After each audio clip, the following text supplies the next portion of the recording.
Hey, remember when I suggested you should start a network? In this year, I've traveled over 20,000 miles for interviews. We've done 193 episodes. It's a psychological interview. You're sort of being my psychiatrist. Our Merit TV family is here to talk all about the amazing stories you've covered this past year. I gotta gather these young people up and give them a father figure. I bet you some of these boys haven't seen an area without concrete and buildings ever in their life. We've got a bad one here, right? Jennifer was pregnant. She was found naked, face down, and by God, I want justice. You're very passionate about everything you do. I could actually cry right now just thinking about it. This wasn't about television. This was about this courageous man who had taken all he could take. And at that point, I knew I have to do something or this man may not be alive tomorrow. Now, you know I love everything you do. I did not know that. You said you submit to your husband. I'm not trying to start trouble. What about the lady that said I was ugly? I've dated a guy. He looks worse than you. Isn't he the cutest thing you've ever seen? 1 year later, Dr. Phil, Primetime Rewind. You do not want to miss this.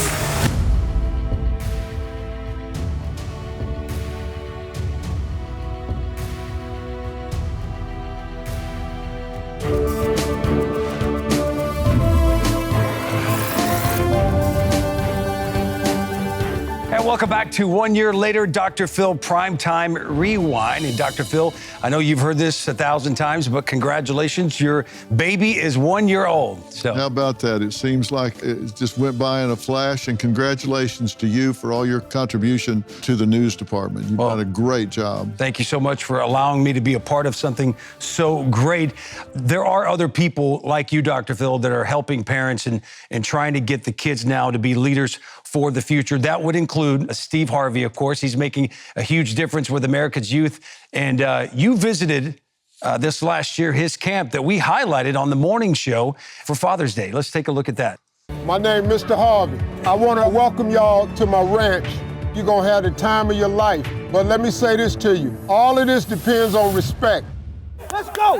Stop playing. Let's go. Let's go. Over the next 5 days, 250 boys will be here. The camp is to inspire young boys ages 13 to 18 that don't have fathers. Two main things we're gonna cover is how to make your dreams come true and how to become men. The camp he does with these young boys without fathers, they've never seen anything like this. The program is designed for kids that are being raised in single-parent homes by women, mothers, aunts, grandmothers, whose father, for whatever the reason, is not in their life. I gotta find a way to gather these young people up and give them a father figure. They've never seen anything like this. The United States Army is here, a lot of mentors are here, lots of discipline, lots of requirements, so these boys can find out what it's like to have a strong male presence. And the transformations over the years has been absolutely amazing. Keep going. There you go. This place is beautiful. So many of these kids come from the city, and you look around here and there's a true forest all around us here. And I bet you some of these boys haven't seen an area without concrete and buildings ever in their life. Yeah, this is a lot of work to get it to look like this. All these lakes, man, they're really, really nice. And you know, the kids come here and enjoy it. Both y'all. Well, keep going. Listen to me, fellas. I want to welcome y'all to my ranch. The two main things we're going to cover at this ranch is how to make your dreams come true and how to become men. The whole thing, man, it's about changing these kids' lives. Yes, sir. How you doing? Nice to meet you. Dr. Phil, how you doing? You never know who you're going to walk up on. DJ, one of the young men, what a smart young man we're talking about here. So what do you spend your time doing in St. Louis? I have my own initiative. His goal is to battle food insecurity and child hunger by offsetting negative lunch balances at schools. DJ has raised money over $30,000 to combat food scarcity in his area. This is a really sharp young man. Please, put your hands together as strong as you can for the one and only Dr. Phil. Make good choices between now and then. Surround yourself with people that want you to succeed and pursue your passion. And I guarantee you, June 15th of 2025, you will celebrate having been here tonight. That was great, man. Thank you. I appreciate it, man. The kid you was talking about that wrote the 2 books? Yes, When I had him at the camp, you know what he said spurred him on? I pulled him to the side and I said, you know something, man? I don't know what it is about you, but you're gonna be somebody. You're gonna be something special. He said, Mr. Harvey, nobody ever told me that. I know, but just go ahead and think about it. Well, like I say, we're talking about 3,000 or 4,000 boys here that have been profoundly impacted. The investment that you've made in these boys and the investment that they then make in society, I don't know that there's a way to quantify it, but I guarantee you it's exponential. I am tied to greatness. The kids absolutely loved it. Look, Steve and I have been friends for a long time. I know where he comes from. He knows where I come from. And these young men, they have no role models. The most powerful role model in any child's life is the same-sex parent. The second most powerful is the other-sex parent. But most of these young men have no father in the home and no father figure. So Steve asked me to come in and speak to these young men about what it meant to be a young man. And we talked about things that are so basic that they didn't know about. It's, sit up, put your shoulders back. Yes, sir. No, sir. Yes, ma'am. No, ma'am. How to look people in the eye, shake hands with them, how to set goals, and how to decide what you're capable of. And he said, it's hard to get them to pay attention, but I got in there, you could hear a pin drop in the room. They were taking notes. They leaned forward. They wanted to learn. They wanted to hear what was going on. What was the greatest advice you could give them as they left that they would remember? I got to remember what they said. Be who you are on purpose and own it. Decide when you go back, I don't have to react to what comes at me. I get to decide who I am, and I do it with intention. And that was something they grabbed onto and hung onto. And we hear the mothers report back during the year that that's something that resonated with them. Well, as a parent, I just want to say thank you. And I know every viewer watching, same thing. Shake your hand, give you a hug, say thank you for what you're doing for young people. And once again, congratulations on the success of this year. Well, thank you for everything you're contributing, getting the news out to people, doing it with clarity and integrity. So, Joe, thank you for being part of this team. All right. When we return, the deep-rooted problems plaguing our educational system, something you, Dr. Phil, have made it your mission to do something about. 1 year later, Dr. Phil Primetime Rewind continues after the break. Tax day has passed, but for many Americans, the trouble's just beginning. If you missed the April 15th deadline or still owe back taxes, listen up. The IRS is filing over 5,000 new tax liens daily. And with tools like property seizures, bank levies, and wage garnishments, they're applying pressure at levels we haven't seen in years. But Tax Network USA has you covered. You can still regain control. Your consultation is free. Acting now could stop penalties, threatening letters, and surprise levies from escalating. Call 1-800-958-1000 or visit tnusa.com/Dr. Phil. That's DRPHIL. The deadline has passed, so let Tax Network USA help before the IRS makes the next move. That's 800-958-1000 or tnusa.com/Dr. Phil. Let's cut to the chase. Your savings could be in serious trouble. When Elon Musk is out here warning us to brace for temporary hardship, you might want to listen. I trust Preserve Gold to safeguard my accounts, and I urge you to do the same. They're the only precious metals company I recommend. Are you going to sit back and hope for the best or take control of your financial future? Text Dr. Phil to 50505 to get your free precious metals guide from Preserve Gold. With gold prices recently breaking records and analysts predicting this trend to continue through 2025, you cannot afford to wait. As a bonus, you can get up to $15,000 with a qualified purchase from Preserve Gold. So don't wait. Text Dr. Phil to 50505. That's DRPHIL to 50505 today. Welcome back to 1 year later, Dr. Phil, Primetime Rewind. You know, we have 2 grandchildren in school and 2 grandchildren about to be in school. And it's really fun to have such a gap between our grandchildren. We're having a lot of fun with that. Our 2 oldest grandchildren, though, are 15 and 13, a very important phase for everything you talk about every day on the show. And what I love is how much they listen to you when we're together, when they're over at the house or we're with them at their home or wherever. Don't you love how much they listen? They never roll their eyes. They never change the subject. Whatever show you've done that week, we both will start talking to them about these very serious subjects. And I really love that they listen. Yeah, because you got to be aware. How many times have we had parents that sit there and say, I would give anything to have seen this show or had this discussion 2 months ago when my child was still alive. A lot of parents are so frustrated by what's happening at school, the curriculums.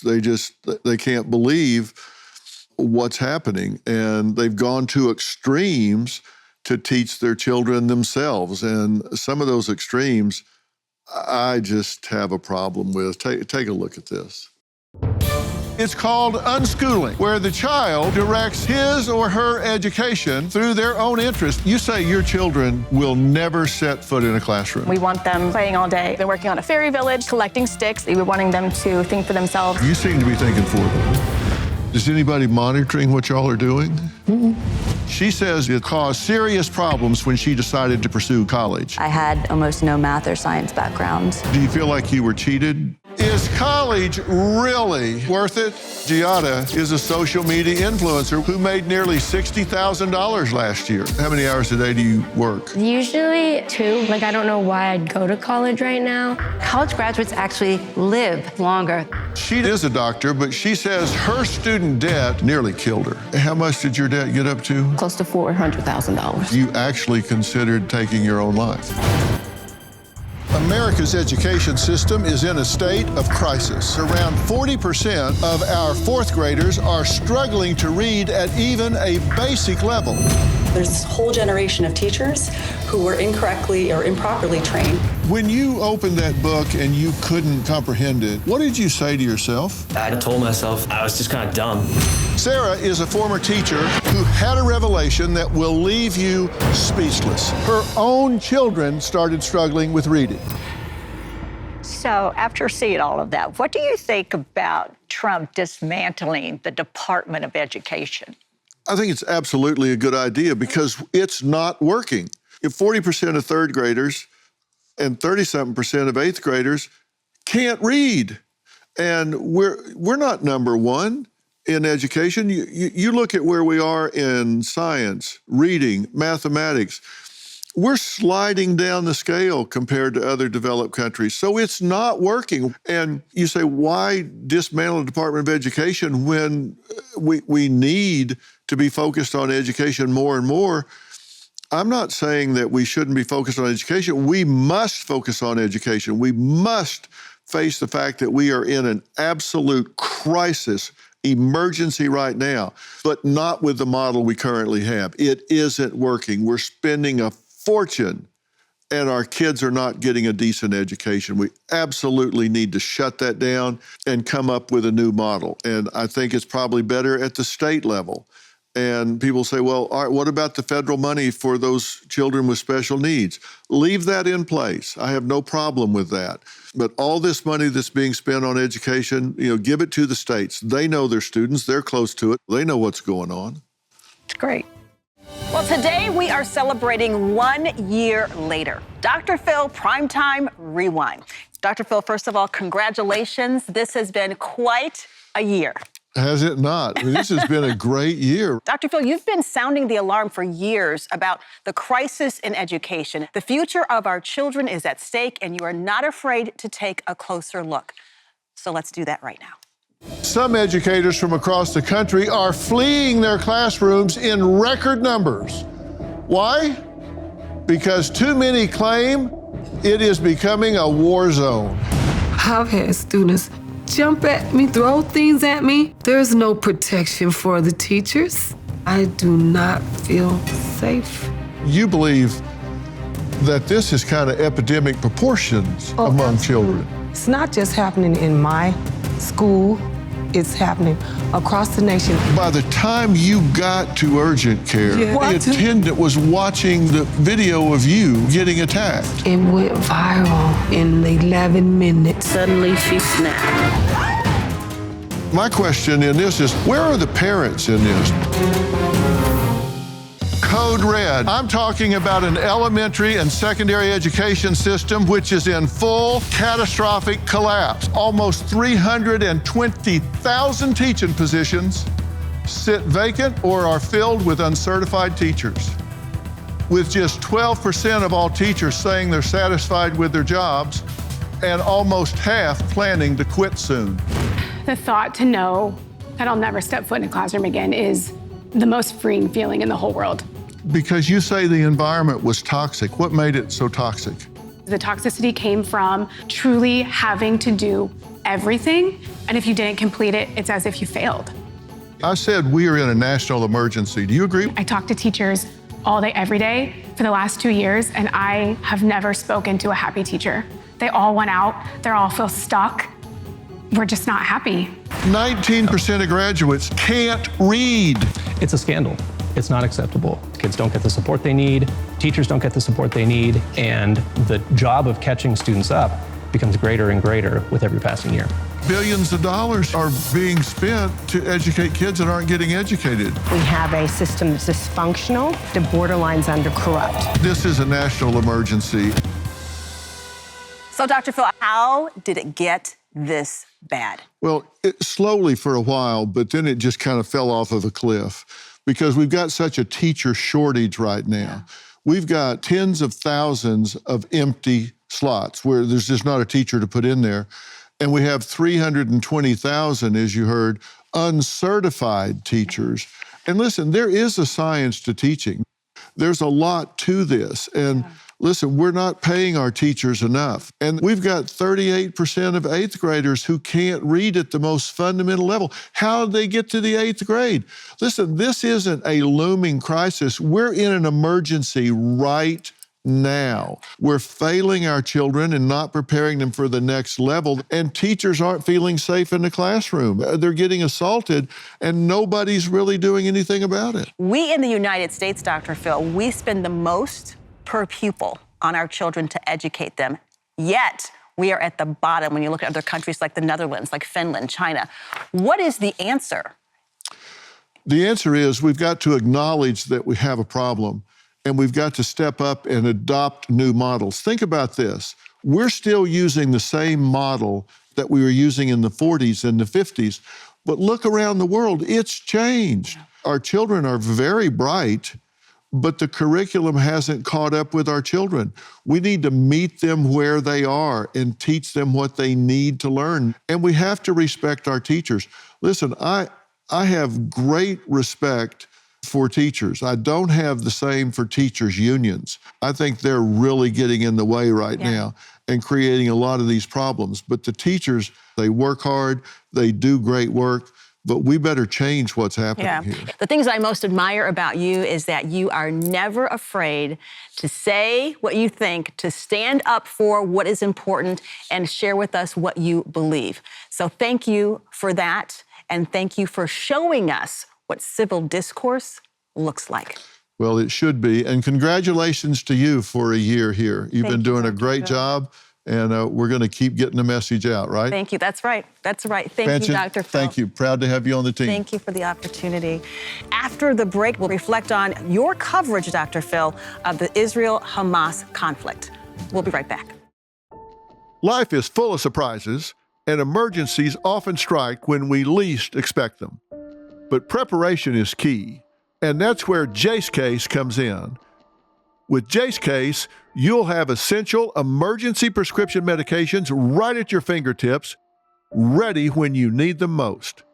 Whether it's an unexpected illness or a travel mishap, having the right meds on hand can turn a potential crisis into just a minor inconvenience. Don't let the unexpected catch you off guard.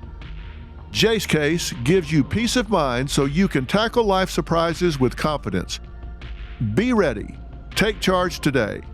Head over to jace.com. That's JASE.com. And when you check out, use the code PHIL, spelled PHIL, to get a discount on your order and to have the right meds on hand the moment you need them. All of you that have been following along this year know that I've taken a very strong position concerning Israel, particularly concerning the invasion that took place on October 7th, and a very strong position about what has been happening on particularly our elite college campuses in America.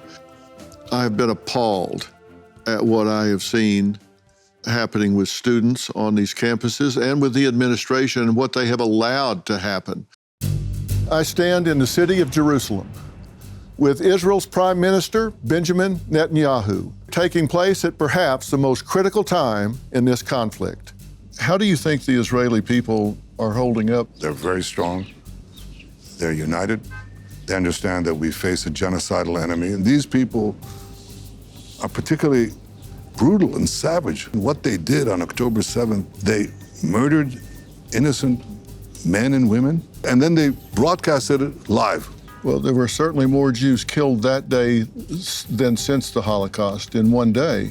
Well, Hamas openly declares its goal to wipe out everything you see around here, to kill every man, woman, and child in Israel, to destroy the state. From the river to the sea, here's the river, the Jordan River. Right. The sea is a few miles from here. That's Israel. When they say river, from the river to the sea, that's wipe out the state of Israel. Welcome to the Israel-Gaza border, Dr. Phil.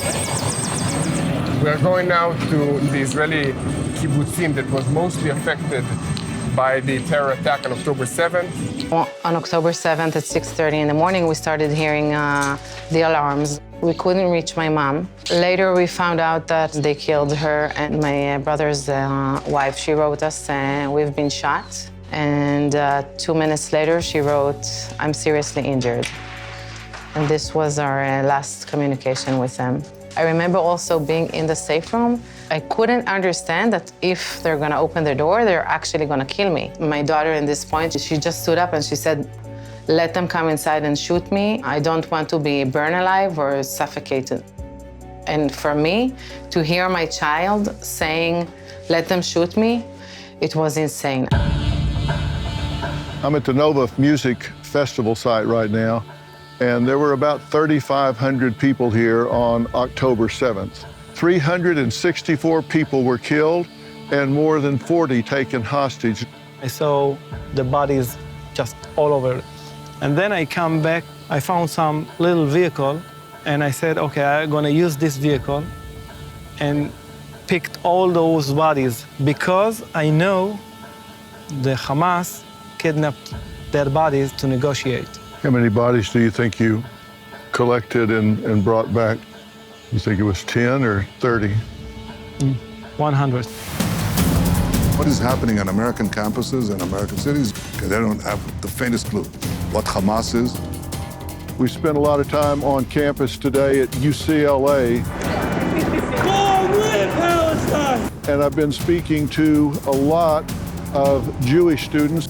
So you guys are all students now? Yeah. Yes, sir. Okay. Have you felt a tension on campus since you've been here? I mean, was it here from the minute you got here? Especially since October 7th. Yeah. It's been. So what are you experiencing on a daily basis? I've been called every kind of slur that I could be called. Such as kike or, evil Zionist or baby killer. I never thought that I would be called a dirty Jew to my face. I was the student who was denied access to get to my class. You guys have closed the entrance. We are UCLA students. I have my ID right here. I'm being blocked off, not by the security guard, but by you two. You three. When we see people on the other side that are chanting death to Israel, death to America, that should wake up America. You know, before I take a position, I have to do my homework. I have to know what's going on. And I've been in contact with the Israeli government when these things started happening, particularly October 7th, and I made it very clear to them. I said, look, there's controversy about this, and I believe what has happened. I'm not in that category of Holocaust denier, and I'm not in the category of questioning what happened here. But if I am going to step out strongly about this, I can't do it based on hearsay. I have to know what took place. I have to see it with my own eyes. And that means I have to see the footage. And I need to be able to say I've seen this. And I know footage can be manipulated, but I've been in this business a long time, and I know when something's been edited, faked, phony. I want to see the GoPro cameras, the body cams that the invaders used. I want to see the video of the cell phones that were found on the dead bodies of those that were killed. I have to see the video, I have to see the audio with my own eyes, so I don't do this based on hearsay. And they said, okay. There's footage that we can't put out, we haven't put out. They said, we've got one reel that we can show you. Then there's even some other footage that is just not seen. And the footage that we are going to show you is not available for public consumption. And the IDF brought it to my house here in Dallas. And it was very high security. We had to get all the electronic devices removed, so there was no chance that it could be hacked. They had to hardwire into our internet. There couldn't be Wi-Fi that could be hacked. They were concerned about drones flying over the house. I mean, just very, very careful about the whole thing. And I didn't want to look at it, but I needed to look at it. I brought in a military laptop that was completely encrypted. And look, I've spent a lot of time looking at things that most people need not to see. I've worked with airline crashes for years and years and examined black boxes, and I've never allowed anybody in the family to hear any of those things. And when this came in, I asked Robin to go outside, to just go out on the patio, because I didn't even want her to hear the atrocities that I knew I was getting ready to see and hear. And you did. You went outside until the IDF military provided the footage and then buttoned it up and left. Some of that stuff you just can't unsee and can't unhear, and I didn't want that in your brain. Yes. I remember you coming to me and telling me what was going to happen, who was coming and why. And I know you're very passionate about everything you do. I could actually cry right now just thinking about it.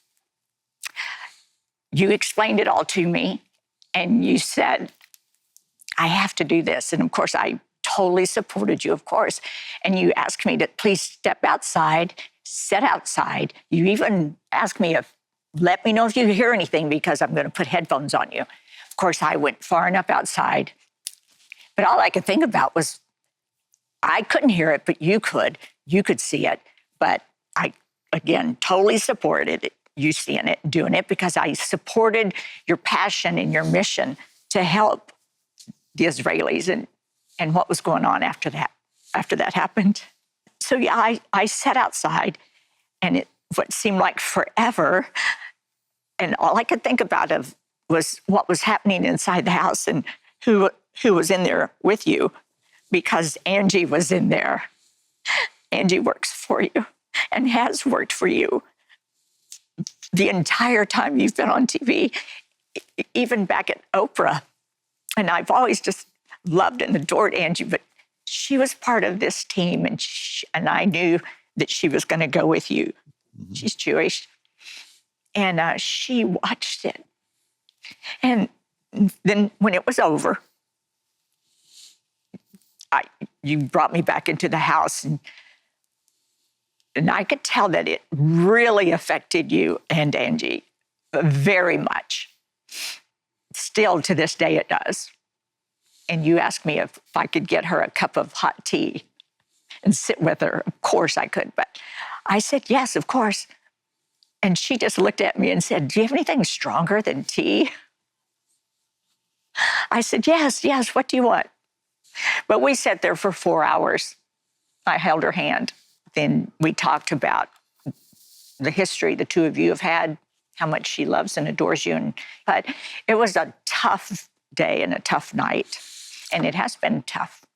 That's why I'm so appalled at what I'm seeing happening on our college campuses these days. There's just a lack of critical thinking. People say, well, you've got these colonialists and they're committing genocide in Palestine. And look, I don't take lightly that lives are being lost in Gaza or among the Israelis on October 7th. There were more Jews killed on that day than in any single day since the Holocaust.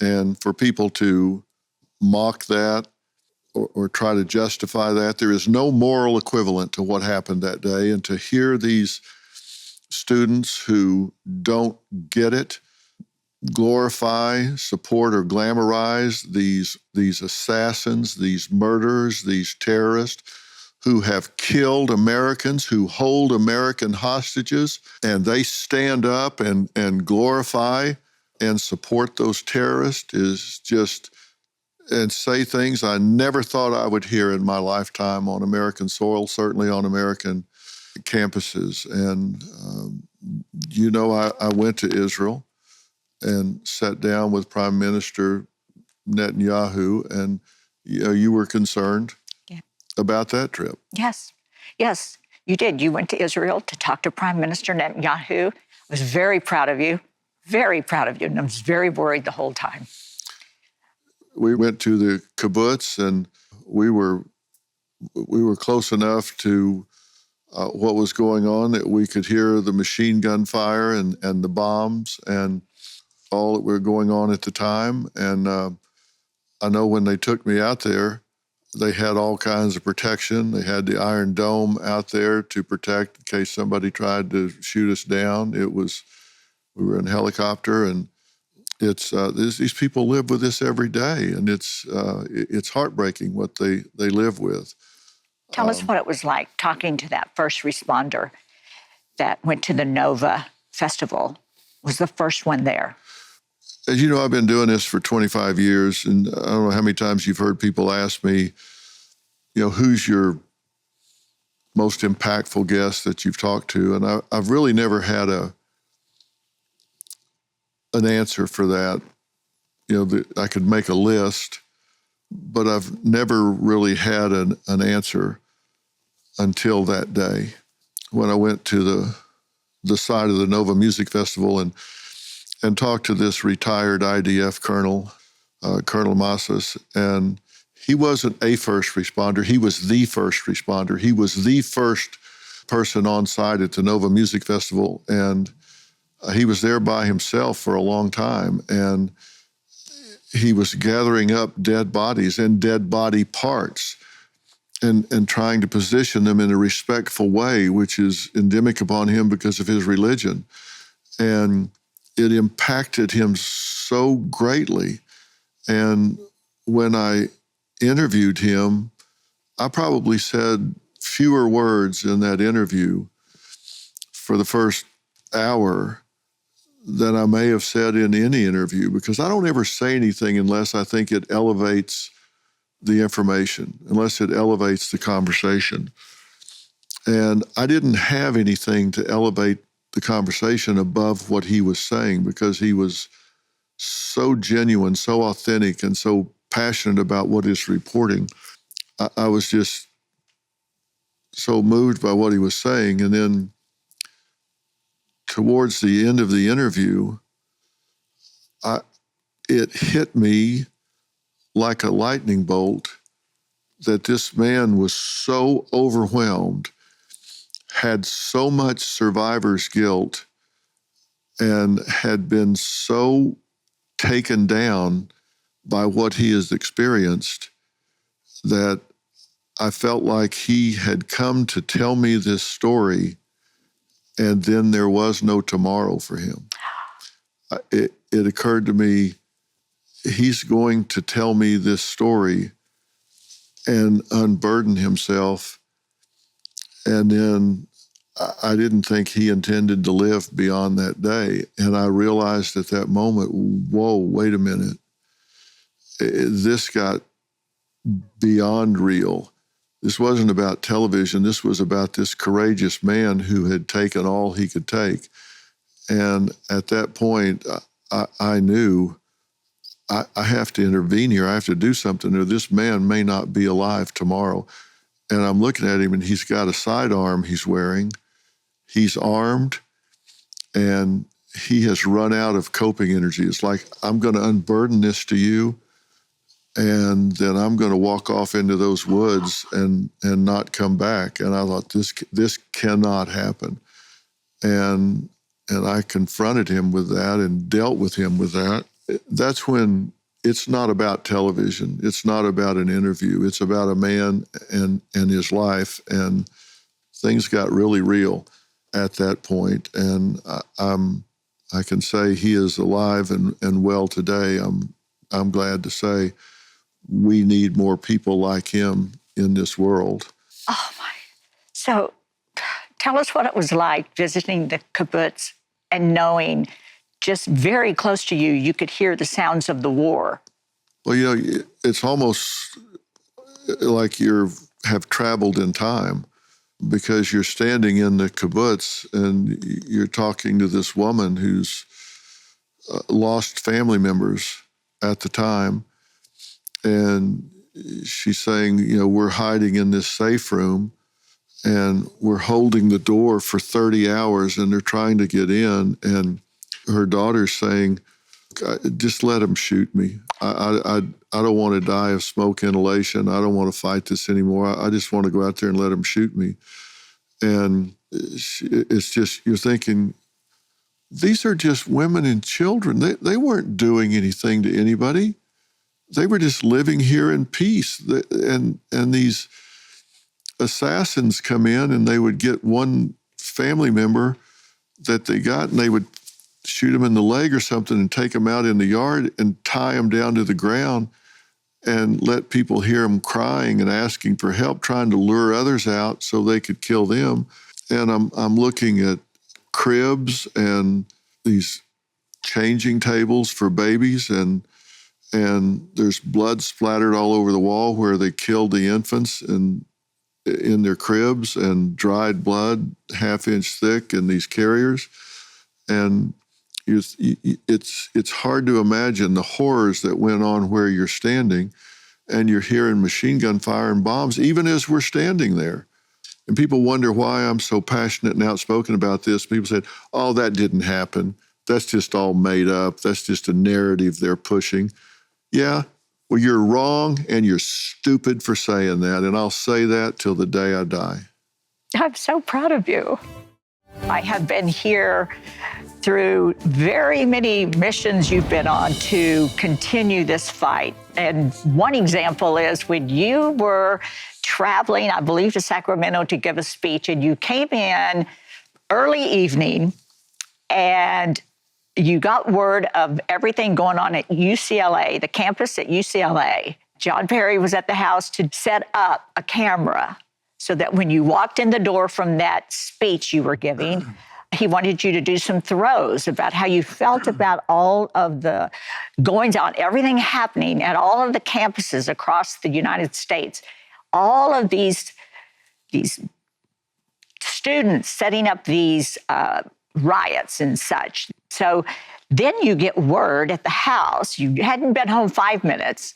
It was kind of funny, not funny, but just the way your clock is going for that day. I had picked up Happy Meals for the grandchildren and they didn't make it over that day. And you're standing there in the kitchen eating a Happy Meal, and your team is there at the house asking you to come out and talk about the campus riots and all of that. And we get word that you're the only one that's going to be allowed on campus to talk about it. So you have to put your Happy Meal down You ran out in the backyard and did some throws, and then everyone piles in a car. You race over to UCLA because the police are finally coming and they're going to do something about it. So tell us how that went down, because by now it's what, 11 p.m.? We get word that they're taking this encampment down and they're staging somewhere off campus. And I work with law enforcement, as you know, a lot. And so they said, we're not doing any media, but Dr. Phil can come because we know him and trust him. So we spent several hours over there with them. You know, it was interesting. I was talking to one of the leaders over there. This is a guy that's been to Afghanistan and Iraq, and this guy made me look like a minnow. I mean, he was huge. Somebody said, you should talk to that guy. He got shot on missions twice and just kept going. I mean, this guy's tough. And I'm talking to him. I said, you get nervous waiting? He said, nah, I'm good. And I said, what's your number one objective? He said that everybody gets home safe, which I thought was really interesting. And he's concerned about them too. And I said, so you want them to get home safe? And he said, yeah. I said, will they? He said, that's up to them.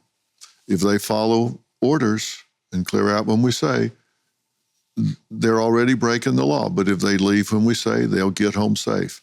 So everybody was trying to keep this calm, except the protesters. And some of them followed orders and got home safe. Some of them didn't. Yeah. And we always try to bring both sides together and hear from both sides. And I've done that with Hamas supporters here, Palestinian supporters here, and the pro-Israeli side here. I mean, let's take a look at some of that. I'm glad to be here just to correct the record on all of these misconceptions that are being spread about the Palestinian cause. Let's start right there. What is it that you feel like needs to be debunked? Palestinians have a right to fight against the colonial apparatus that is killing us. Now, was October 7th part of that fight? I'm not here to comment on a military strategy of any armed group in Palestine. What happened on October 7th. Do you endorse that? I reject the premise of that question. If you don't want to answer the question, that is an answer. Of course, we do not justify murdering any innocent civilians. Will you condemn Hamas? You know, I'm not here to condone or condemn or speak on behalf of any political party in Palestine. I didn't get the opportunity to grow up or live in Palestine. I lived my whole life in the United States because my family, my people are in exile. I speak on behalf of the Palestinian children because I am one of them and I lived the pain of the Palestinian children. You grew up being indoctrinated by Hamas, and your father was one of the co-founders. What's happening in Gaza right now is a massacre. Who's responsible for this massacre? Every time Hamas used Gazans as human shields and they achieved their goals to make the world condemn Israel. Have you said that Palestine will only get justice and the world will only have peace when Israel ceased to exist? You know, I've said that again. It doesn't mean harm to anybody. Free Palestine means the safety of the Jewish people as well. From the river to the sea means you have the Jordanian River, the Mediterranean Sea. The land in between is free. The October 7th attack happened back in 2023. And in response, the Israeli government said they were going to punish everyone in Gaza. And then they carried out that threat. I don't think I've ever seen somebody drop tens of thousands of leaflets over a targeted area, providing food and water and supplies to an enemy. You've used your platform to spread debunked claims like beheaded Israeli babies, infants burned alive in their cribs, lies that were weaponized to justify the destruction of Gaza. These falsehoods remain on your website, even after being disproved. But when there's actual Nardine, it hasn't been disproved. I have seen the footage myself. I have been in the kibbutz. I have been there and talked to the people, and I have seen. Biden saying. I have actually seen the videos of the Hamas invaders on their own body cams. This isn't hearsay. It's absolute fact. want to thank you, Dr. Phil, for listening to opposing viewpoints, and we don't agree, but I think it's big of you to at least listen and let people speak and share their opinion. It's interesting. You remember it was our very first show that aired with the son of Hamas. Yes. Because he had turned against his own father, who was one of the founders of Hamas, and people found that really interesting. And he almost didn't come on the show because we had pro-Palestinian and pro-Hamas, those two women from Michigan. He said, I'm not going on with them. I don't even want to be on with them. But that's what happens behind the scenes.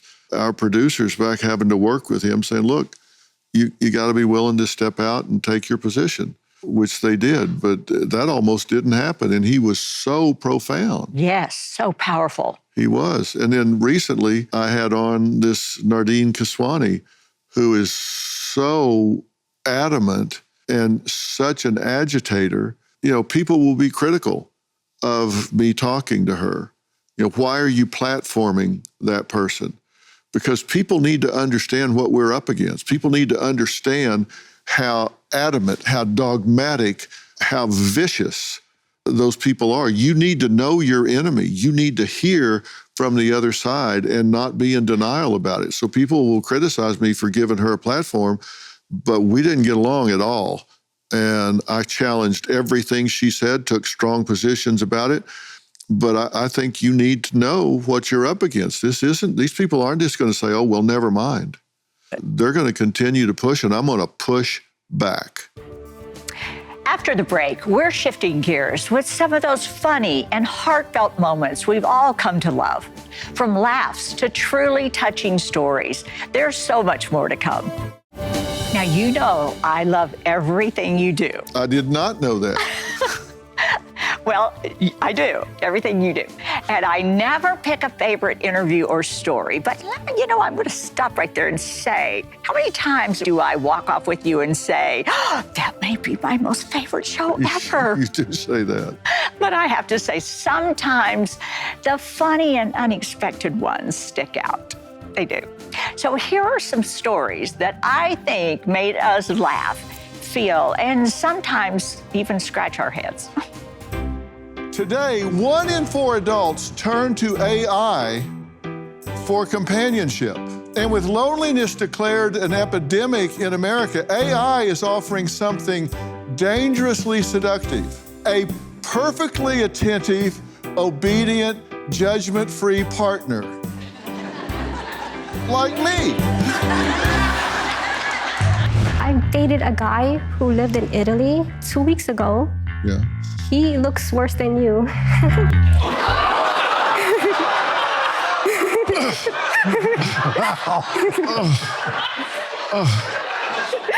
You girls hold me back because I'm about to get up there. I think Robin wants to see you after the show. I don't know if that's a worse insult to me or her. But I mean, she really loves you. Yeah. That's not an insult. Yeah, well, she does wear glasses, so. And you say they could be wearing masks, and Yeah. it isn't really even them. Yes. Could I be wearing a mask? You could. Could I get up and look? Yeah, go ahead.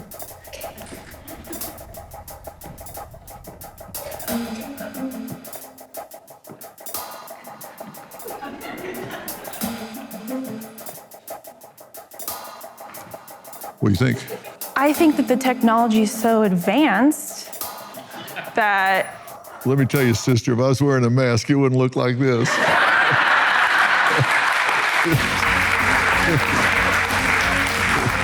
It'd look a whole lot better than this. And you said you don't ever wear sweatpants? I have one pair and I don't wear it often, no.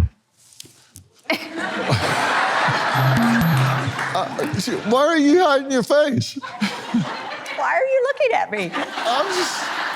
I'm just curious. Okay, you said you submit to your husband. Yes. Yeah. I have a tick. It's not. I'm not trying to start trouble. He currently has 164 children and 9 on the way. Here you go. Here's what you need. You can go in the bathroom and just put it inside. If I'm being 100% honest, that's what we're here for. I was a little reluctant to shake your hand.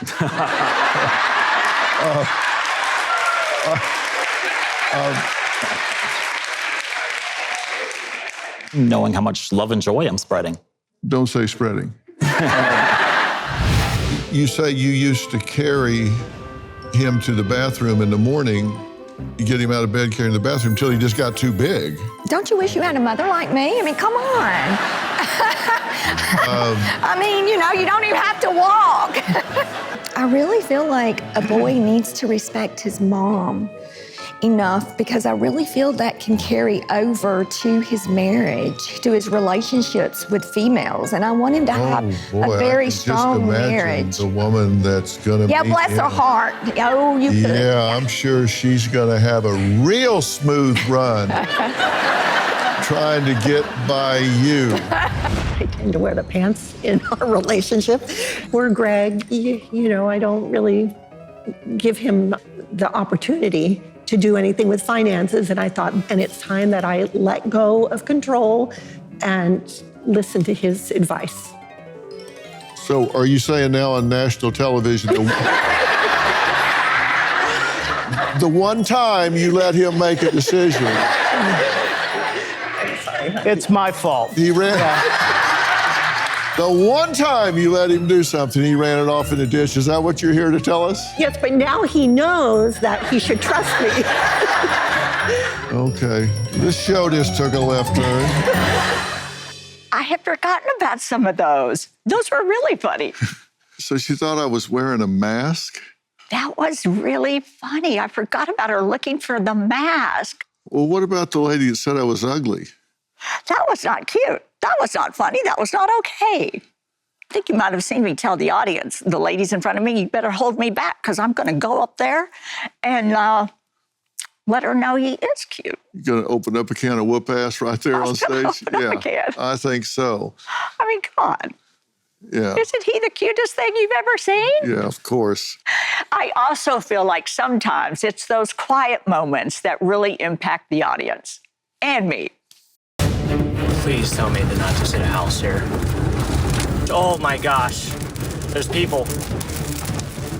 Please, God, help! Open the door, get in. Hurry! Come on, guys. Thank you for saving us. I don't feel so good. Lane, can you talk to me? Just tell me your name. Just tell me something. Freddie appeared at the very moment they needed help.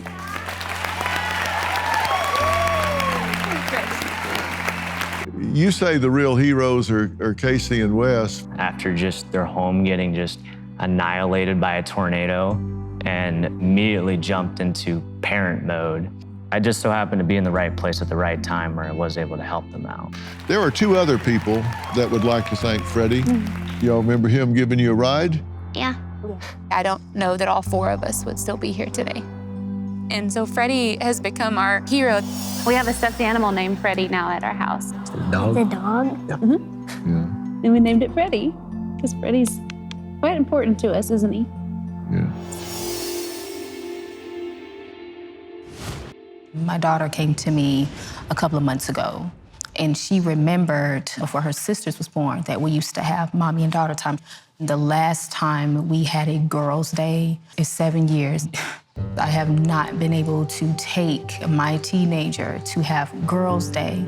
Before I met my husband, I used to be on Section 8. I used to receive $150 a month from the government. That was my income until I literally had the audacity to say, I'm tired of living like this. I have a daughter and I want to live life, only to struggle a lot more in a marriage on 2 incomes. My daughter, she came to me, she said, Mommy, I noticed we haven't had our daughter and girls' day.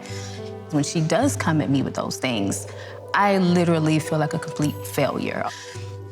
I used to be looked at, Mommy was a superhero. Mommy always here for me. I was only getting $150 a month. I would literally take $20 just to make her happy. I have gotten older, she has gotten older. only to suffer a lot more worse than what I did then, and having the motive to get up and do something with my life, I'm like, what in the world? I'm sorry. It's hard. I know, it's hard. Just never thought I would be living this life like this. When I first saw Haley, it took my breath away. We dated all through high school, college, and 10 years ago, I proposed to her. She was having some health issues, and doctor comes in and says, you have advanced ovarian cancer. April of 2016, we had a major surgery. They were able to remove 100% of visible cancer, which was honestly a miracle. We're all clear to go start our lives. And so that was the time we decided to move forward with surrogacy, and so she could be a mother. January of 2019, our son Weston was born. That was the greatest day. Within a year of Weston being born, the cancer started coming back. Hate this. I remember when the doctor told us, Haley just said, I guess this is it then. So when you can't see mommy, where am I? In your heart. In your heart. So when that day came, I said, you know, Daddy's been saying that Mommy's gonna go home to heaven. Well, it's about to happen. And I want you to have some time with Mommy. He grabbed her hand and she said, I love you, Weston. And that was the last thing she ever said. Hi. So what do you like to do? I like to stay home with my daddy. I know because of my faith that I'll see her again. And I hold on to that. You know, when we look back on all these people and on all these stories, it reminds me when we started out, we said we want to deal with real people facing real challenges and looking for real answers. And I'm really proud to say, I think across 25 years, we've never varied from that.